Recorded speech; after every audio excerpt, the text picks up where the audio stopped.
क्योंकि जो ये अभी चल रहा है बिजनेस एज यूजुअल, ऐसा तो नहीं चलेगा। तालमेल नहीं रखा गया। कोऑर्डिनेशन रखना किसका काम है? सबका काम है। लोकतंत्र है ये, और तंत्र एक अलग चीज होती है। तंत्र का कितना रोल है इसकी जांच करेंगे हम, क्योंकि बहुत सारी सीटें थोड़ी थोड़ी वोटों से आ रहे हैं, थोड़ी थोड़ी वोटों से आ रहे हैं, और कई जगह से शिकायतें भी मिली हैं। कहीं बैटरी की शिकायत मिली है, कोई मिली है, और जिस प्रकार से लोडिंग हुई है, मतलब डिले वो हुई है, उसके हिसाब से भी है। लेकिन नहीं आओ, वो हमारे जो है AICC वाले इलेक्शन कमीशन मिलेंगे, सारी बात कहेंगे, लेकिन इसमें कोई दो राय नहीं। आश्चर्यचकित हुई। क्या बड़ा कारण मानते हैं आपने एक तंत्र की बात कही, लेकिन एक कांग्रेस के अंदर भी एक तंत्र काम कर रहा था। कोई लीडर 6 दिन के लिए प्रचार करने नहीं जाता है, कोई लीडर दिल्ली में बैठ के केवल इंटरव्यू करता है। वो उस तंत्र नहीं, कांग्रेस एकजुट थी। ये तो आप लोगों की बात कहानी थी। अब बीजेपी का तो आप देख रहे नहीं, विद साहब कहीं घर से नहीं निकले।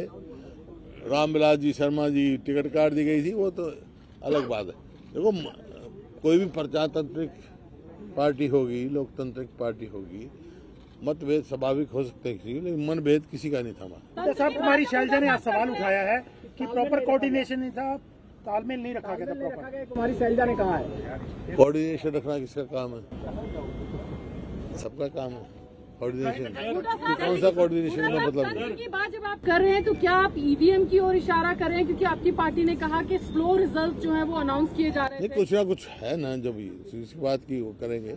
शिकायतें मिली हैं हमारे को कि भाई बैटरी की कहीं 99% बैटरी थी, कहीं 70% थी। इस सबकी शिकायतें उम्मीदवारों ने दी हैं, वो सारी हम उनका करेंगे। बड़े साहब, एक जो बात कही जा रही है एनालिसिस के तौर पे कि जो जाट और नॉन जाट में ये चुनाव बट गया और नॉन जाट वोटों का कंसोलिडेशन, पोलराइजेशन हुआ बीजेपी के पक्ष में। इस पर आप ऐसा कुछ नहीं है। ये आप लोगों के यहाँ कोई जात पात का नहीं। कांग्रेस की राजनीति है, कांग्रेस की स्पष्ट नीति है, न जात पे न हाथ पे मोहर लगेगी हाथ पे। हुड्डा साहब, अब आपके पास क्या ऑप्शन बचता है? अब तो नतीजे सामने हैं, अब ऑप्शन आपके पास क्या बचता है? क्या करने वाले आगे आप?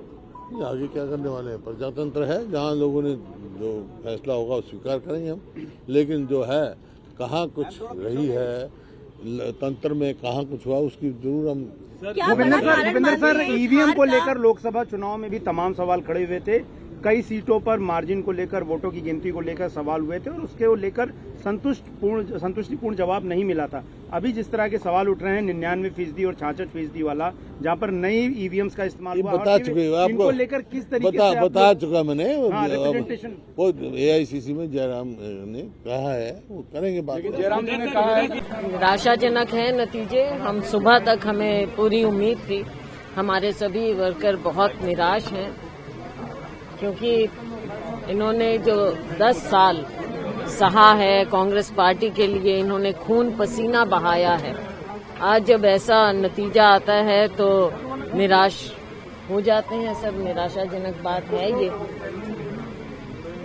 लेकिन अब हमको इन सब बातों को देखते हुए नए सिरे से आगे सोचना होगा, क्योंकि जो ये अभी चल रहा है बिजनेस एज यूजुअल, ऐसा तो नहीं चलेगा।